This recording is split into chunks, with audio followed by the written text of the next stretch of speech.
Hi, and welcome to Extraordinary Pursuits, a podcast from BIP Ventures. I'm your host, Rachelle Kuramoto. Join me each week for masterclasses and conversations about the skills and experiences that matter most to startups in the innovation economy.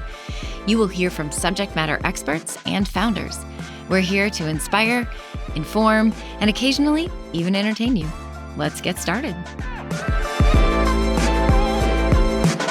In this episode, we are joined by Kristian Schwartz, the founder and partner of the Montgomery Group Executive Search, a boutique executive search firm that focuses on recruiting and placing functional leaders for digital marketing, transformation, and strategy-based roles. Kristian is a friend of the firm and a seasoned executive recruiter and talent advisor who helps high-growth companies find the right leaders at pivotal moments. He has a sharp eye for who can do the job and also who will thrive in the context of the company. He understands team dynamics, company goals, growth trajectory, and how to rank all of those things so that the company can be successful in their hiring journey. In this episode, we go deep into those norms and some not so norms of finding and hiring the right executive team member. We talk about what the process can look like, how collaboration can be a superpower, and what happens when the second or third ranked candidate becomes the lead candidate. This is a great lesson for anyone who is seeking leadership potential beyond the resume. So let's get started.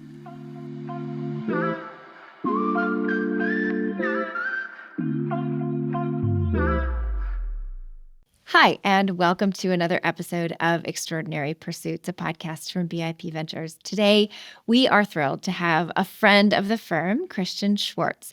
He is the founder of a firm called Montgomery Group that specializes in executive search, and he has decades of experience with interviewing and candidate screening and really making sure that companies find just the right person for just the right role. Kristian, thank you for joining us. What a wonderful setup. I think I'm going to record that, and that's going to become my alarm each morning when I wake up, and I will spring into work. But thank you. Yes, your team. I've known many of you for a long time, and I'm a fan. So thank you. It's good to be here.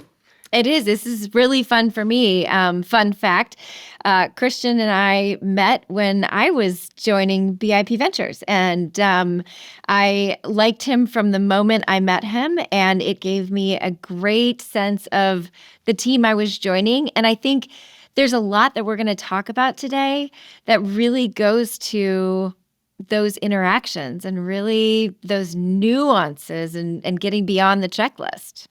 Well, what I also think what's interesting is you have been on all sides of working with me. So if anything that I speak to today is a pitch and not fact, call me out, right? Because you've been on all sides. So I like that. That's an interesting thought. Yeah, definitely. So let's take a few minutes. Kristian, tell us, you're an entrepreneur and most of our listeners are entrepreneurs. So give us your journey, your story. Yeah, I'll make this quick. I normally don't ever go back to the beginning, but the beginning is important. And when I started my career, I started at Wired Magazine. Not everyone will remember Wired Magazine. The first issue I worked on was on the wall. And it was at a time when massive transformation was happening. And Esther Dyson, John Perry, Barlow, Bill Gates would come walking through the office on any given day. And so that gave me the DNA of transformation. Left that world publishing and moved into consulting. So I spent about just short of 2 decades with Think Sapient, Think Razorfish, working on large digital transformation. Loved it. Loved working with my clients to start out at point A. You move them to point B, and it's people that are the magic that make it happen. But I kept running into this problem where I would need these people that were these hybrids. They didn't fit into one specific bucket. I remember I would always walk into the internal recruiters with any firm that I was with, and they would look at me and say, those people don't exist. And I'm the person that says, we can find a way. And I would work with external search partners and I would run into the same problems. So lo and behold, you just engineer the solution yourself. And I would find these people. And what I realized is it was no one's fault they couldn't find these people, but it was because I sat in a role where I understood the various attributes that each of these people had that allowed them to become successful. And so my thought was, wait, I love this actually more than I love consulting itself. I can leave consulting, move into executive search, still focus on the advisory component, and kind of the rest was history. Joined a large search firm, joined Korn Ferry, became partner, loved it, but also realized a lot of the way their searches work are associate driven, which is the partner is, for example, in that world, we would not have been speaking daily. You'd be speaking with an associate, and I would occasionally parachute in, and you have to be there. It's the nuances. So I created the Montgomery Group, and it's basically advisory driven executive search. And I love to solve the problems. And the key metrics that I look at are time and role and tenure. Sorry, those are the same. It's tenure and basically the impact the person has had on the organization. And then the other key metric is offer acceptance rate, because you want the person to take the offer, the right person, to land in the role, to be there for a long time, and to have a massive impact. So it's really the day the person starts, that's really when success starts to show, where like you're perfect example, again, of you're crushing it and you're killing it and everyone's happy. Win-win. Most days, we hope. so that's me. It is worth mentioning, the searches that I work on sit at the intersection of, let's call it growth, transformation, and marketing. And then the clients that I've worked with, just a few clients include, obviously, I've worked with your firm, done work with Shamrock Capital. I've done work with Silicon Valley Bank.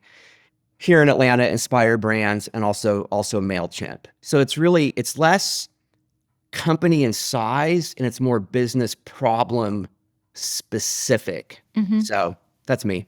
Yeah, no, that's really interesting. I mean, I think you've said a couple things that are, really resonant. I love that phrase, people are the magic that make it happen. I mean, that's really very cool. And to be in a situation where you have experience that allows you to get up close to a very real challenge and the entrepreneurial drive to say, you know what, I'm going to roll up my sleeves. I'm going to roll up my pants, and I'm just going to jump in here, and I'm going to try to solve this problem that I know to be true because I've experienced it, but I'm going to do it with a sense that, there is a little bit of magic to this. There's process. You talked about KPIs. There are KPIs, but, I think something that is really interesting and that is easy to overlook, particularly when you get into the hiring process and you're growing fast and you're trying to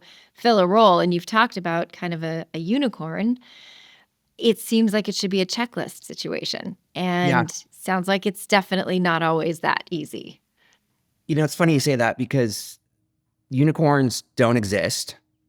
You're going to get 2/3 of what you're looking for, but we can grow a unicorn. And that's what I love. And you can build your own unicorn. But I think it's a blend of art and science, but it requires conviction. And that's where a lot goes wrong, which is people want this absolute confirmation that this is the right person. And that's where the art comes in, and it requires that conviction. And I can think of a few examples where I spoke with someone and they were such an incredible fit, but they weren't a fit on paper.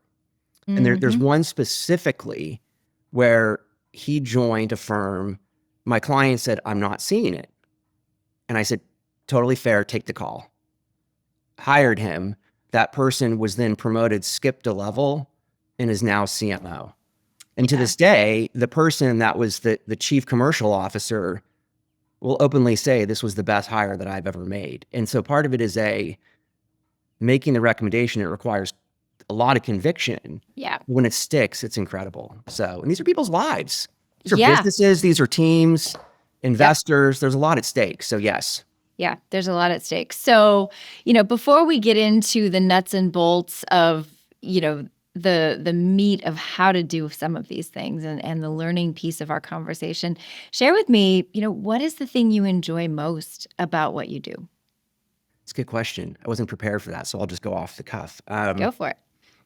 You know what? It's the art aspect, Yeah. right? Or every company has a deeper problem, and that problem is not always defined. And I think at the same point, truly passionate, curious, driven builders want to solve a problem. There's that itch.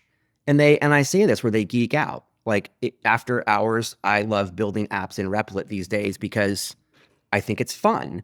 And when what you do is what you love, that's when you solve that problem. And when you can find the intersection of what the person is looking to solve, the company's problem, that's where the magic happens. But not only that, but this is somebody's life. It's their career. People want a home. People really just, they want a home. They want a place where they can be respected. And if you could have that and solve that problem, hey, that's great. And so it's very altruistic, but you're really impacting people's lives, and that's a moving business. So it's great. No, absolutely. And you've kind of said a few things that remind me of an analogy that you've used to, buying a car to sort of, describe this process. And just in the sense that, there's a point in that process where a company realizes what they really need. How often do you start a process with a company where, they think they know what they need, and it is in the doing that the realization of this is what we actually need becomes clear? Yeah, the car analogy is funny because I used to have an SUV and people would refer to it as a truck. And I would want to jump out of my window because my SUV was not a truck, it was an SUV. Yeah. But that's a good example of, if you look at SUVs, there are compact SUVs. Some people think SUVs are trucks. That's a big difference.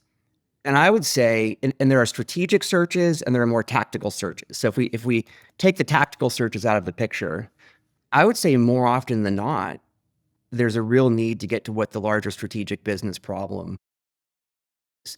Or if it is fairly well defined, it's to hone what that problem is. Because without that first core principle and it being incredibly well defined. So I pulled some stats on why searches are not successful, which I thought was interesting. So for this conversation, the focus will be on strategic search versus tactical. There's a need for both, but this will focus on strategic. But I think a few stats that were even illuminating to me are that 10 to 20% of searches fail, meaning they never even are completed.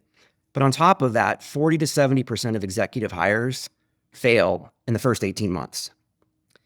And when you think about it, it's really, the reasons cited were poor role definition, misalignment, and onboarding gaps. And that's no surprise. When you think about the impact, if you're going to make an investment and you have a 50% chance of failure, I'm probably not going to make it. But not only that, but what impact does that have to the mission of the company, to the team? And it's really about a little bit of pre-work can help you avoid all of that. And so I think it's getting it right. Yeah. Slowing down.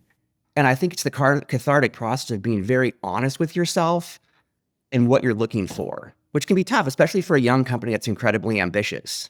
Yeah. And resource constrained. True. Yes. Yeah, the stakes are high.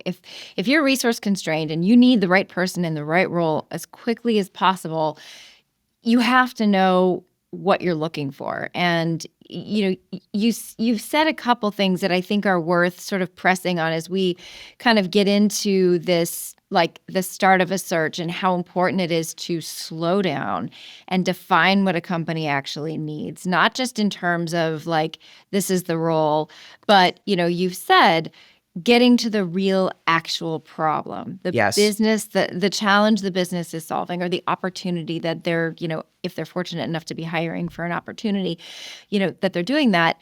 That to me sounds like more than just a little pre-work. But to be honest, it's not. So coming out of consulting, there's nothing worse than hearing, okay, we're going to go into discovery and I'll get back to you in 2 weeks, 3 weeks, a month. And speed is critical. Every time the question is asked, what is your timing for this hire? The same answer is given, which is ASAP. Fair. But I think, some of this can even be done in a week. It's really how clear and transparent the client will be And I think it's a matter of just going through that process. And often it's as simple as a rank order. But I do think it's really about what is that problem? And I'm going to give an example, which is, for a CMO, is it growth or is it brand? Those are opposite ends of the spectrum. And those are two very different profiles. Can you have both? Yes, but it may be a 70-30 split. What you can't have is a 50-50 split, maybe in the rare instance. However, what is the priority? And I think it's very much about defining what that is. Conversely, a lot of candidates will not have the truest of intentions and may say, hey, I am that 50-50 split because that's what said client is looking for. So it's about validating both what the client wants and also how the candidate is presenting him or herself. And that's where it's a 4D chessboard is the best way to describe it. Yeah. Yeah. Well, that is really, really interesting. And I think that it really speaks to the complexity of what it is that you do. And, and I'd love to sort of get into that a bit. So, as you talk about filtering candidates, you understand the business imperative, you know what you're looking at, you've got this candidate list, you've got your rank order. How do you get quickly into those nuanced considerations? Yeah. And what are they? I mean, is it collaboration? Is it personality type? Is it, you've talked about tenure. I mean, what are some of those more nuanced considerations that you're looking at early on? Yeah, there's a lot here. And we could easily have an entire series of podcasts about this. And I went through and was trying to figure out how to best distill it down. I think it comes down to having that very clear role specification based on what that first order problem is. Okay. And what the client is looking for. It needs to be rank ordered because that forces conviction. And I think the most important part is also, what is the story? Because there's the role, but what's the story? What is the company? What is the vision? Who are the investors? What are those investors like? Who are the founders? What does the market look like? And here's where it gets interesting is, if the company's in a challenging spot, you need to share that, right? It's the good, the bad, and the ugly. And it all needs to be put out there. And I think it's about extreme transparency and both sides having that.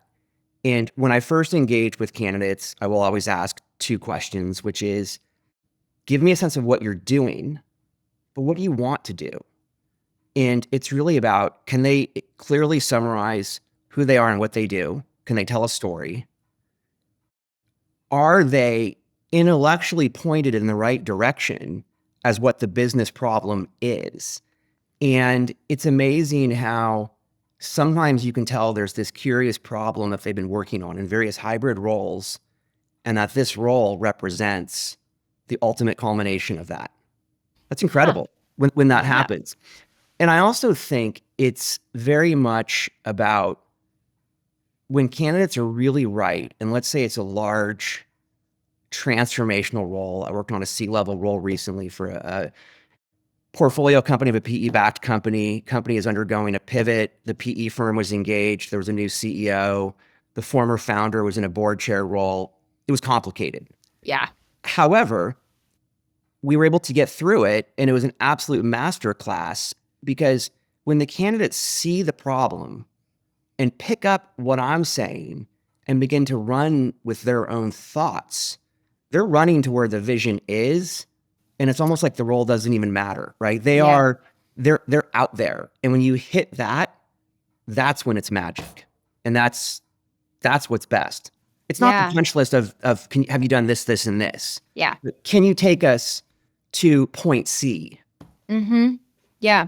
I think that's so interesting. And I love that you talk about extreme transparency, because I think, when I think about an interview process, and, I've been on the side of, running an agency and interviewing and hiring. And then I've been on the other side where, you and I both know this process where I actually was the one being interviewed. And fortunately, I haven't had too many rounds of this, but I think that had I sat down and there was extreme transparency on the side of the company, that was doing the hiring, and they were saying, we're in the midst of a challenge. We're in the midst of a transformation. We have all of these things on the table. As a candidate, I would have to think about, am I tough enough and gritty enough and brave enough to step into a situation where I'm going to spend most of my time, tons of my energy, lots of intellectual, effort, and it's risky. Yeah, that's de-risking is key. Or Yeah. being transparent with risk, because different people at different phases of their life have different appetites for risk. That's a And great it's point. understanding where that person is, what their comfort with risk is, because some people see risk and they run to it. Great. Mm-hmm. Some people may be in a life stage where they're open to less risk. The worst case scenario is person starts day one and realizes all this risk is present. Yeah. You've lost that person. I have a quick side story, and this was really paramount. And I met my wife. I was mid-30s. I was single. I thought I was going to be single forever. And on our second date, she reached across the table and she grabbed my hand and she said, "I really like you, and I really want to get to know you." We were engaged 5 months later, and it just very much Wow. taught me to be all in with all of your engagements across the board. And it's just so important. And I tell my clients that, I tell candidates that, and it's very much, no one's perfect. We don't need to pretend to be perfect, but it's where do you need support? And I can't take full credit for, I always refer to it as gaps, but on that recent C-level search for the PE firm, my client, and I give her all the credit in the world for this, would refer to it as where do the candidates need support? In that, what is that? Tell me about that. Because if we can provide that, great. It helps everybody. And I just think it's, don't play the poker. Don't keep the cards close to the chest. Yeah. Put it out there. And it's about relationships. And you'd be amazed how when you drop that guard, some people can't operate in that world. And the true self comes out. And I think that's the key thing. And it can be very hard for founders. It can be very uncomfortable, but I just think it's a level of honesty, because these are people you're going to work with. And if Yeah. you're that honest in the interview process, when something goes wrong, which it will, he'll bring it to you in that manner. So I'm very big on that transparency. Yeah, I love that. And I think that there's a lot of safety there. And my hope is that, someone listening to this, if they are leading an organization, that they're hearing that and feeling empowered to be upfront, to be transparent, and to know that what they'll end up with is, someone who is, chances are, going to be more, to use your phrase, all in. That's the dream, right? There's one other thing that I want to share that I skipped over, which is once the role specification is defined and the story is defined, before you begin to even engage with candidates, I think the most important thing is to validate that. And to validate that with actual candidates and to socialize it across your organization. And where I say that is, big. How senior of a person do we want? Again, that's a truck versus an SUV conversation. And what I will do is, before we start the search, I will pull directional profiles. And it's like, let's sit down and look at this person. What is your reaction to this person versus this person, right? Maybe there's a high and there's a low. And it gives us a chance to triangulate, which is, now that we think about it, we need more of this versus this. It could be both. Perfectly fair. Hey, we'll go through an exploratory process. We'll speak with both. The point you never want to get to is to start a parade of people coming in. Yeah. Because then it's about shiny objects. You're increasing the frequency, which increases the risk. And I'm all about less candidates, very rapid iteration, very strong feedback and transparency, but having much more intimate conversations in that depth. But without that upfront strategy piece, you can't do that. No, there's no context. Yeah. Absolutely. It reminds me a little bit of, when we talk with founders about preparing for pitch competitions.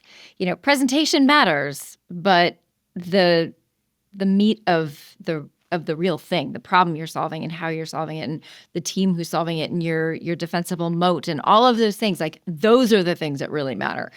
And the people who are going to be the right fit are going to be looking for those things. So we've talked about transparency. We've talked about speed, a few things that will really kind of hone that list pretty quickly. So, say a company is fortunate to have a couple of good candidates. What does the actual process look like for narrowing down to the final couple? So that's a good question. There's the art and there's the science. Mm-hmm. On the art side, you'll just begin to know where the person will almost feel as if they're a natural fit. It should never be easy, but it should never be hard. I think that's part one. I think part two is encouraging the person to be transparent and to be open. I will learn a lot about the person along the way, very much similar to a therapist. You'd be amazed what people shared with me. But it's not abusing that trust, but it's really, they may be right for the role, but are they right for the client's needs? And it's assessing that. And I have no problem telling a candidate that, which is, hey, this is the wrong role at the wrong time for you. But I also think it's about what are the gaps and can the company support those as areas of support, right? Interesting. Mm-hmm. Client recently, I can't take any credit for this. I was referred to them as gaps, and she referred to them as areas of support, which is C-level role. But it's, Kristian, let's really begin conversations with the candidate around what support they would need and for them to surface that support, because we all need support. We all have different ways of working, and it shouldn't be a surprise. But if we can surface that, all the better. Something else that happens in the industry, maybe it's not openly discussed, but it's informal reference checks.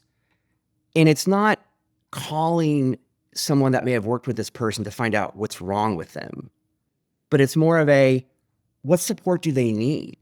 And we may not be able to provide that level of support, or it's more of just, it's affirming the nuances.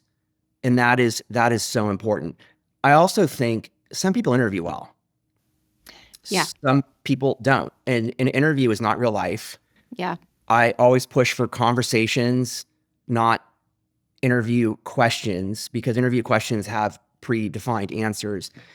But at the end, it's very much about validating that's the right person. And what I encourage for high stakes roles is don't have a final assignment, but have a final working session. 2 people in a conference room, a working lunch, have the client share the vision, let the candidate run with it, have a brainstorm session of what could be. Because if you and I get in a room with a whiteboard, there's no safety net. There's no chat GPT to help you assemble your document. And part of it is you may have different stylistic approaches. The candidate could learn the company's vision is small t for transformation, not big T, right? It goes both ways.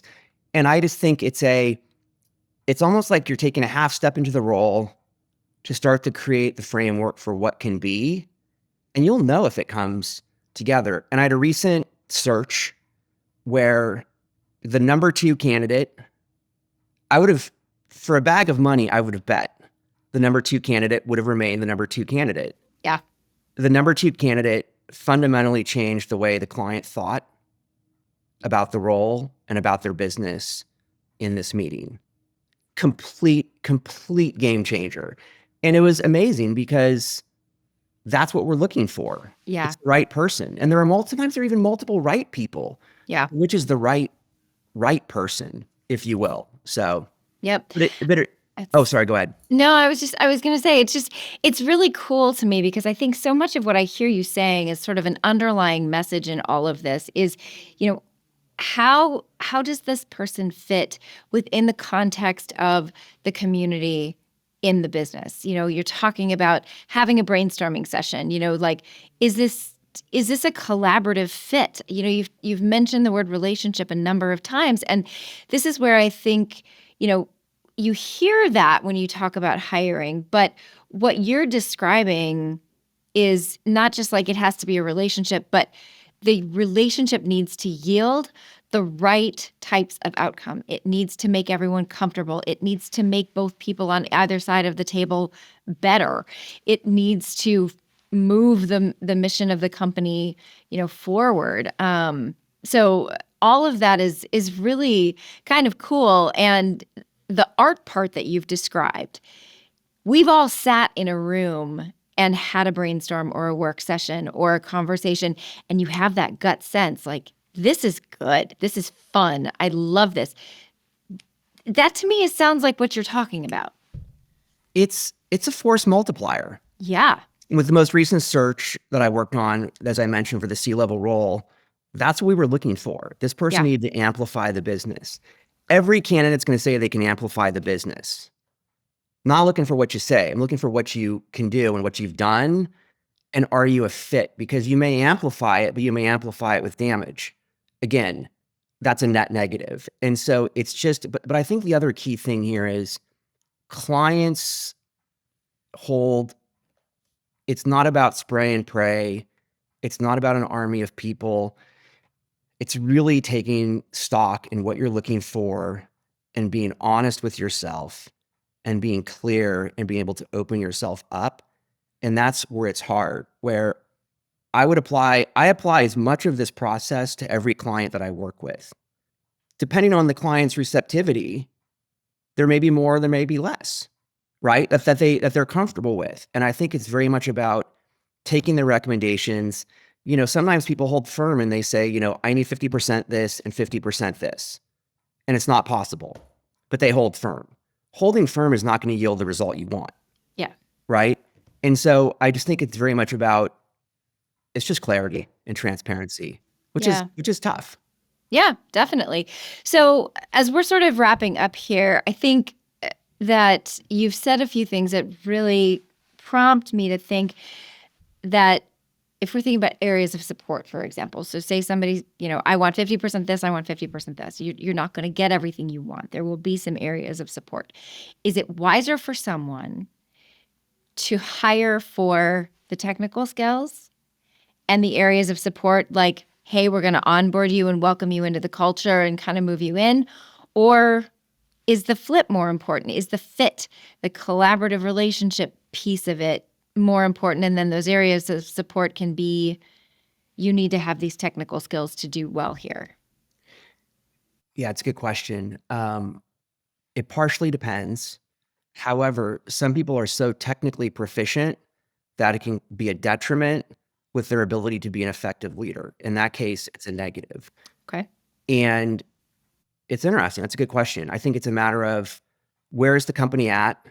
How many people will this person lead? Are they more of an individual contributor? I think it's weighing out the situation, in that it may make sense to find that more technical person. I think it really depends on the role. Will this person be the face of the company? In that there are crazy geniuses, fact, and we need them. But I think part of it's just making sure the person is set up for success. So that's a good question. I think it depends. Yeah. And I hate squishy answers, but it depends on the situation. Yeah, that's a very, very thoughtful answer. And I think you're absolutely right. So, as I would recap that, it is just going all the way back to that first point, which is, what is the business problem we're solving with this hire? It's not what is the hire we're looking for. It's, what does the business need from this process? And searches can and will change. Yeah. Perfectly fine. Actually, I love it, but I don't. I don't love it when things change because they weren't as properly defined early on as they could and should have been. However, with the hire that we described, maybe it's a function of two roles. Maybe it's a function of somebody internally takes part of the responsibility, or is it a smaller role supporting that person? So I think there are different levers to pull versus it always being binary. And again, it goes back to the problem. And part of it too is, what will the market yield? Because there's what we think the market will yield, and there's price point. These are factors. There's location with return to office, which is important to some companies. It could be category experience. It could be technical experience. And again, when you look at that rank order, it's kind of, how do you make all of that fit without overly forcing anything? So again, it just goes back to it being a 4D chessboard. Yeah, yeah. Well, that's a really, really interesting and a really good landing point, just to recognize the complexities, and that you've mentioned the rank priority a few times here. And I think if there's a key takeaway that I'm hearing, it is process really matters, and ranking those priorities is part of that process that should be done early on and maybe throughout the process. Yes. And I would say, and the story is important. And also just transparency, which is just very, just be human. Yeah. I think, look, I love AI. AI is great. But I think the more AI creeps in, the more human you are, you're going to stand out. Just be human. Well, that's good to hear because you're hearing, and I'm seeing articles about AI actually doing some of these interviews. And my hope is like, boy, I sure hope that is like super early in the process and not for really high octane roles. No, I'm going to give an example. You hit on this. There was a large Fortune 50 client that I built multiple teams for, and every role needed a highly unique person. Incredible. Best client ever. And I got a call from a company soliciting software that said, we have this software that we can take the role specification, you then point it to your database, and we'll tell you who the winner is. So I don't believe in that. However, the moment I don't believe in these things, that's the moment I become replaceable. Yeah. So I try to always demonstrate, or not demonstrate, but to trial software. So I gave this one a shot. Of the last, I think it was 8 or 10 people I placed with this company, the highest score was 25%. Wow. So I reached back to the CEO who called me and I said, help me understand this, right? Because if you're selling this to your clients, you're selling a false hope. Yep. And, he respectfully or with absolute frustration said, reach out to our customer support team, right? And look, AI, these are people, these are wants and needs, they're life stages. These are, if we're hiring for entry-level people, great. But for anything more large and complex, no algorithm can tap into the soul of that person or the soul of what the company's business problem is, for that matter.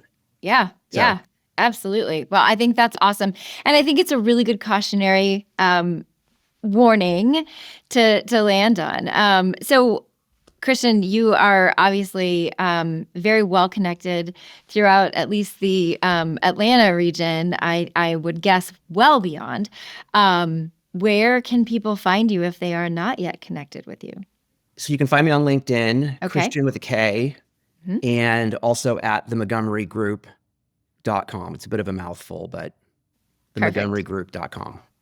Well, I am so grateful to you for all of the ways in which you and I have had a chance to build a relationship. You're clearly a very generous spirited person, and all of the helpful guidance that you've provided today is hopefully going to help some of our listeners avoid that shocking failure rate and build companies with really strong cultures. I love it. Thank you for having me. Thanks so much for tuning in to Extraordinary Pursuits. If you enjoyed what you heard, please like and share the show. It helps others to find us. Now, let's go build the future of the innovation economy.